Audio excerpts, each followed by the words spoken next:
So in the past, if you've wanted to get into motion capture, it's either going to cost you thousands and thousands of dollars, or you could use some sort of janky system with like an Xbox Connect and some third-party applications, and that's kind of what I thought was the only options available until the company Radical reached out to me, and they wanted to do a sponsored video on their new app that allows you to motion capture data right from your phone and then upload it to an AI system that tracks your footage and extracts the motion capture data right out of it for you. And I'm like, what? So then I downloaded the app and I tried it, and I was like,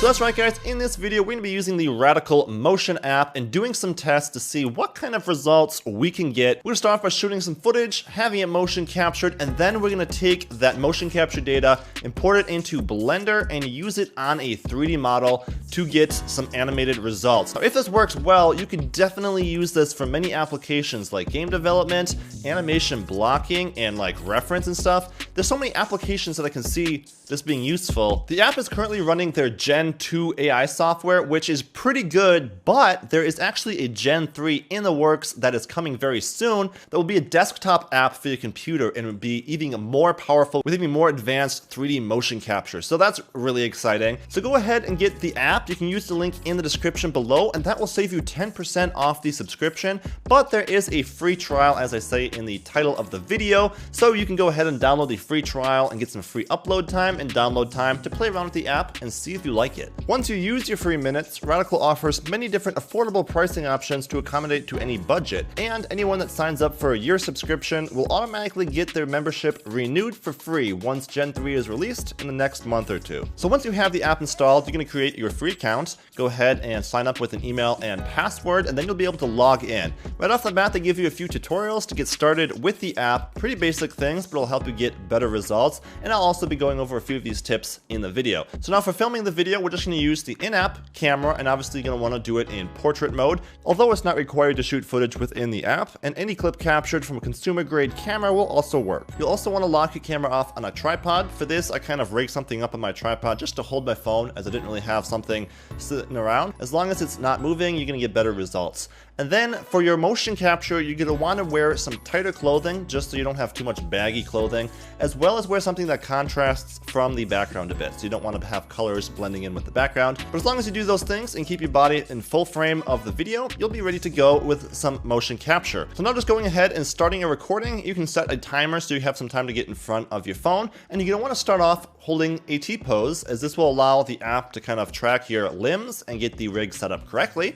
And then go ahead and make some goofy, wonky movements, making yourself look like a fool in front of the camera, giving it some information to track. And then once you've completely made a fool of yourself by dancing around in front of your camera, you can go ahead and upload that data to be analyzed. This will usually take 20 to 30 minutes. And if you go to the website online, you'll have the progress bar there of how long it will be until the footage is motion tracked and ready to be used. So after about 20 minutes, our footage is now analyzed, and you can see what it looks like here in the web browser. You have a nice app to kind of see how your scan worked, and as you can see, this one actually worked pretty well. We have some nice camera tracked movement, and this should definitely be usable. So now that we have this, you can go ahead and download the FBX file right from Radical there, a very small file, and we're going to be ready to hop into Blender and open up this motion tracking data on one of our characters. So I'm going to put the link to the original creators of this robot character that we'll be using in the description, but you can also download the version that I have in the description that is for Eevee, which will be what we're using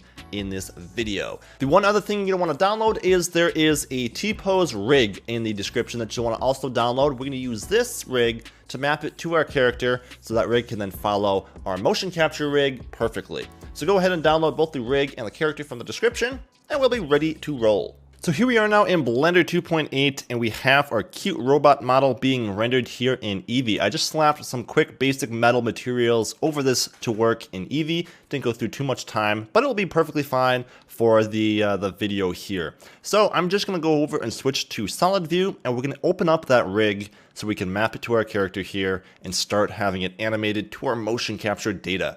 So going over to File and Append, you're just going to want to grab the rig T-pose that I give in the description, then go to the collection and open up collection 1.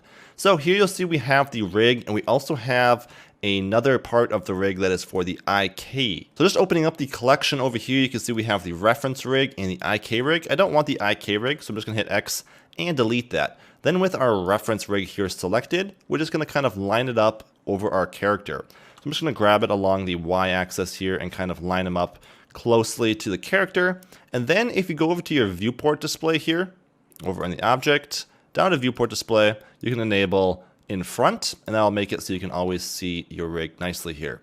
So with our rig placed right about there, we'll just kind of get the arms set up, and that's the most important there. We're going to kind of start placing the bones over the limbs of our robot a little bit better, so we can have a little better reference of what's going to be attached. So first off, we're going to go into edit mode on our rig here, and we're going to choose X-axis mirror. Over in our properties tab here under tool, just choose X-axis mirror, and this will make it a lot easier, so we only have to edit half of the mesh. And I'm also going to start off by deleting the fingers off of this rig, as we don't need the finger capture data, as the app isn't really good enough to capture any finger movements, as that would be literally insane. So go ahead and delete that. We're just going to leave the arms there, and then for the toes, we can also delete the last bone there, as we only need one bone for the feet. Okay, now I'm going to go ahead and start placing our bones here. Actually, this one's not connected, so if you have a bone that's not connected, you can go over to your bone settings here, and then just click connected. And now you can see it moves with it. So we're going to do that same thing for the foot there, as that's not connected either. And then we're just going to line up our bones sort of to our robot mesh here. So I want it to be hinged around that, that ball shape there. So we're just going to do that, and then grab the toes, pull those over as well, kind of lining up the bones with our character. And then the bones here can be centered right over there. Now if we go to the side view, we have to do a few more options on our bones here, just centering them up over the ball joints on the robot here. Pretty simple stuff, nice and easy. Next up, we'll line up the bones for the arms. So the arm socket here, we're going to want to be right about that point there. And if it helps, you can go to Z and go to wireframe, so you can kind of see the joint behind it there. I want to grab both of these bone joints by shift clicking both of them, and then you can just place it right over the hinged area there. Same thing with this one, grab both of the joints there, place it right over that ball joint there, and then the end of this would just go to the ball joint on the hand. Perfect. All right, now we're going to go to top view and line these up from that view as well, grabbing them along the x-axis here, or the y-axis I should say, and lining them up right along our rig.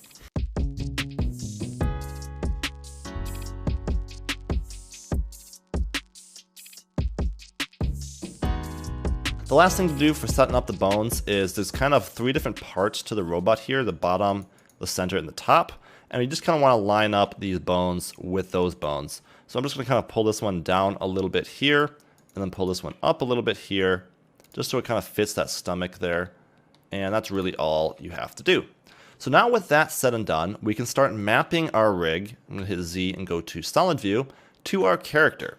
So because this character is broken up into multiple pieces, you won't be able to use the automatic weight feature to assign the weights, but that also kind of works because this is a robot, and so the automatic one wouldn't really work for assigning the parts anyways, as you'll see in a minute here. So just go ahead and grab the mesh, and then shift grab your armature and go Control P with automatic weights. Even though it won't work, it will help to assign the groups. So this will do some of the process for us. And after about 10-15 seconds, it finishes, but says that it couldn't complete it because of the issue I just pointed out. There's too many loose parts on this robot. If I tab into edit mode, you can see that there's all these individual pieces, and that is why the automatic weights won't work. But that is fine, because we're going to take our rig here, map it to our character, and then open up our motion capture data and assign this rig to follow the motion captured rig. This might be a good time to mention that the next update to the app featuring the Gen 3 AI is also coming with an improved rig, which will make it much easier to assign rigs to characters in the future, and there's actually going to be an add-on developed for that too. So some super exciting stuff coming from Radical. So after parenting it now with automatic weights, if we grab our rig and go over to the vertex data here, you can see that we have all the bones in here. And this is what we're going to use to assign the different bones here now to the different parts in the mesh. Something else that will make this process even easier is if you grab your rig and go over to under the armature settings here in the object data, you can choose names. And this will allow you to see the name of every bone. And it'll make it really easy for assigning the bones to the mesh here now. So I'm going to tab into edit mode. And I'm going to select everything that I want this part of the arm to be assigned to. I'm going to choose this option here, which allows me to select vertices behind the mesh that I can't see. So I'm just going to hit B and box select all of those vertices, and then I'm going to hit L to select the rest of that part there. And you can see that gives me that arm joint, which is exactly what I want, and I want to be assigned to the left forearm. So I'm just going to grab left forearm over here, click assign, and now when I move that bone, if I tab out of edit mode, grab that rig here, go into pose mode, you can see that that arm is going to move now with this bone, which is exactly what we want.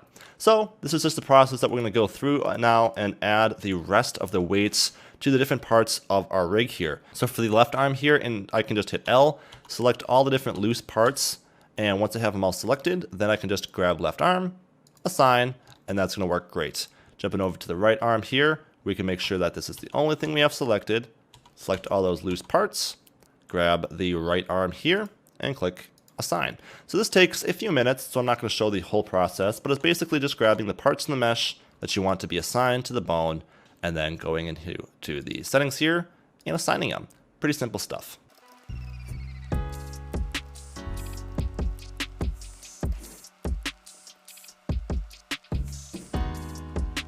Now for the body here, I'm just going to assign the bottom here to the hips and the spine, as there's more bones here than we really need.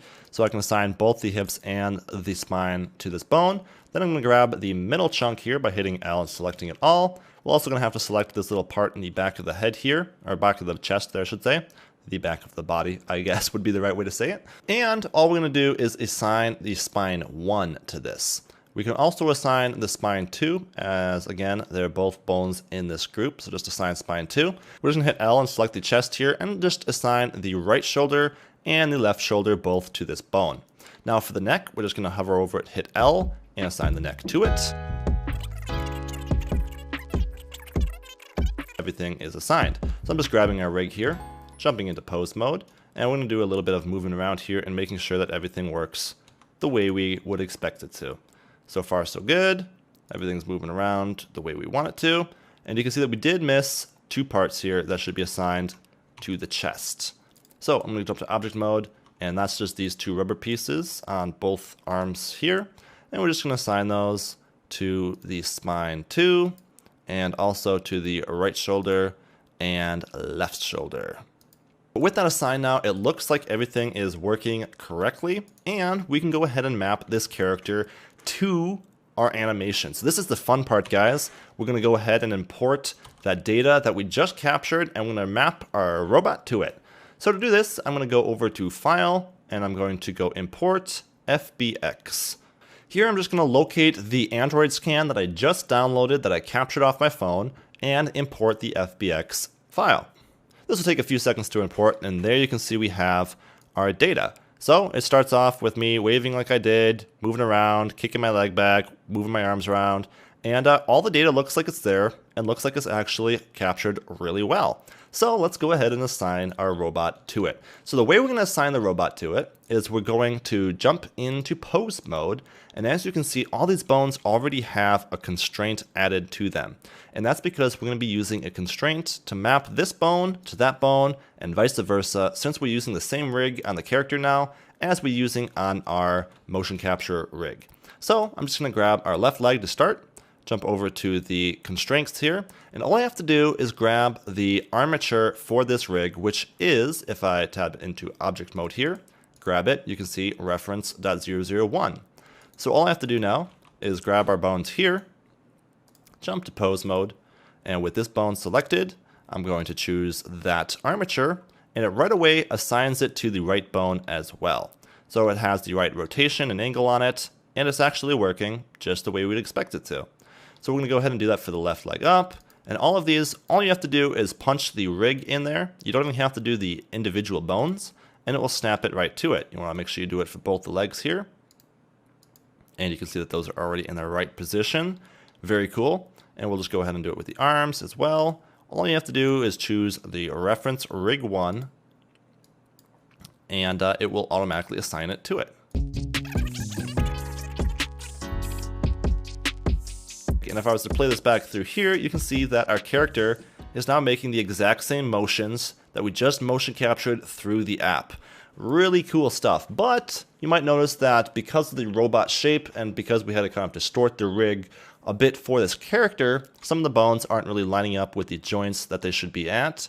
If I click that button, you can see clear that they should be over here, and it's offset a bit. So this can actually be fixed, tabbing into edit mode, grabbing your bone joints, and just kind of moving them at this point if you want to try and fix this. So for example, if I move these in a bit closer, you can see that that kind of gets the bone a bit closer to where we want it. And so if I move it in even closer, you can see that the bone is closer to that joint. So this is just kind of offsetting it now by moving them around. And this is also really only necessary because of the character that we decided to use and it being a bit different than the rig kind of expects it to be, because it's not really a human, it's a robot, and so joints are a little bit different than they should be. But there you go, I just moved it around a bit and got it lined up quite a bit better in relation to where it should be there. So that's looking better for the legs. That's another thing I've noticed with the feet, that they don't really work to track them much. The rotation kind of gets messed up. I'll show you here in a second. If I was to grab the foot here and track it to it, the rotation kind of gets twisted. So for whatever reason, the feet don't really work, and you just want to leave the foot assigned to the leg. Kind of similar to the hands. So due to the robot shape, we don't actually need all of these bones assigned here. And actually taking the ones that are duplicates off will give you a little bit better results. So I'm just taking the constraints off of some of these. And you might also notice that the head is kind of low on the neck here. And that's just another reason why you might want to take the bones here down a little bit. And the more you pull them down, the more neck he'll kind of have there. So that's kind of helpful as well, just to kind of bring his head back into the right place. So I just shifted around a few of the bones here in edit mode just to kind of make them match up a little bit better with our rig here, as you can see, and it looks a bit better throughout the animation here. Now, it's not going to be perfect due to the rig that we chose. If you had a mesh that was all attached, there'd be a little bit of stretching, but it might look a little bit better. But you can see we have some really cool looking results here, and if I switch to EV, it would get even cooler. So here you can see our character, and I can just hide the rig here if we want. And here you can see our character moving around just like I did in our video. Now there's going to be a few errors with this, but it's pretty fantastic. There's a few errors mainly because of the robot that I used. You can see that because of the joints not stretching due to the separate parts, you'll have a little bit of areas where you have some mistakes there. But overall, pretty cool stuff. And if you want to use like the low poly character from my tutorial from a few months ago, you could get a result like this. I'll show you right here. And this was just done using the low poly character. And you can see when you have a mesh like a human and it stretches, that hides some of those issues even more so. But pretty cool stuff. This is a lot of fun to play around with. It's also super cool to go ahead and then render it in Eevee so you can have it played back in real-time animation here. So how cool is that to be able to have the animation then being able to be played back here with Eevee being rendered in real time. So some pretty cool stuff, and I'd like to again thank Radical for sponsoring this video with their app. Really cool. I highly encourage you guys to check it out if you're at all interested in motion capture. This is a lot of fun to play around with, and again, if you use the link in the description, you'll save 10% when you sign up for a subscription. That gives you a lot more download time and a lot more upload time, so you can do a lot more with the app. But that's going to kind of wrap up our video, guys. That is motion capturing with nothing but your phone. Really crazy. I'm really impressed with Radical. I hope you guys have some fun playing around with motion capture. If you want to use the motion capture data, if I haven't mentioned it yet here, you can use the link in the description where you'll find this file that you can download online to motion capture the same footage I used. But yeah, it's a ton of fun. I highly recommend you guys try it out. And I can see this being really useful for a lot of things like I said earlier. Game development for one. I've already heard of a few game companies that are using this for development, as well as like mapping out animations, and you can even use this as like your blocking animation and then just come back and maybe tweak it, improve it a little bit where there was a few errors, but like this does most of the heavy lifting for you. So pretty crazy cool things being done with the Radical app. Super exciting, and I hope you guys have some fun playing around with it. Also, a new video that's going to be coming soon is going to be taking this character and its motion capture data and compositing it into live footage, so adding 3D characters to live footage. That's going to be a new tutorial coming soon. But in the meantime, guys, have some fun motion capturing yourself and putting your animations onto characters. It's a ton of fun, trust me. So that's going to do it for me, though. I'd like to again thank Radical for sponsoring this video. Super awesome app, super cool things coming, and I will see you guys all in a future video. Bye-bye. I'll see you later. Bye-bye.